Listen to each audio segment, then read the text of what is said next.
वर्धा सार्वजनिक बांधकाम विभागाला छावणीचे स्वरूप, कार्यकारी अभियंता सुरक्षारक्षकांच्या घेऱ्यात आज आत्मदहन कंत्राटदार करणार. वर्धा सार्वजनिक बांधकाम विभागाने विकासाच्या नावावर कोट्यावधीचे कामे कंत्राटदाराकडून करून घेतले. कंत्राटदाराने कर्ज घेऊन ते काम पूर्ण केले, मात्र सरकार त्या कामाचे देयके देत नसल्यामुळे कर्जदारांनी या कंत्राटदारांकडे तगादा लावला असून त्रस्त झालेल्या कंत्राटदाराने सार्वजनिक बांधकाम विभाग कार्यालयात ऑगस्ट 15 रोजी आत्मदहन करण्याचा इशारा दिल्यामुळे येथील कार्यकारी अभियंता सुरक्षारक्षकांच्या घेऱ्यात असून कार्यालयात पोलिसांचा बंदोबस्त लावण्यात आला आहे.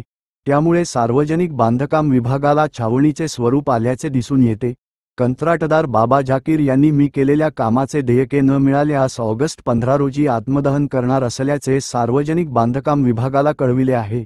तसेच अन्य एका कंत्राटदाराने सुद्धा आत्मदहन करणार असल्याची सूचना सार्वजनिक बांधकाम विभागाला दिली आहे. सार्वजनिक बांधकाम विभाग वर्धा व आर्वी तसेच जिल्हा परिषद, जलजीवन मिशन व सिंचन विभागाकडे असे एकूण 650 कोटी रुपये कंत्राटदारांचे थकीत आहे. सरकारने विकासाचा कांगावा करत उधारीवर काम करून घेतले कंत्राटदाराकडून व आता देयके द्यायला निधी नसल्याचे अधिकारी सांगत आहे.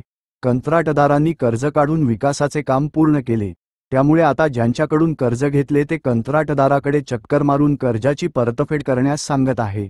तसेच कर्ज न फेडल्यामुळे कंत्राटदारांना वारंवार अपमानित व्हावे लागत आहे. हा मानसिक त्रास कंत्राटदारांना होत असून सरकार व सार्वजनिक बांधकाम विभागातील अधिकारी दखल घ्यायला तयार नाही. त्यामुळे ऑगस्ट 15 रोजी आत्मदहन करणार असल्याचे बाबा जाकीर व अन्य एका कंत्राटदाराने सार्वजनिक आहे. एकीकडे कर्जबाजारी बांधकाम विभागाला कळविले कंत्राटदार त्रस्त असून दुसरीकडे कार्यकारी अभियंता सुरक्षारक्षक घेऊन फिरत असल्याची चर्चा.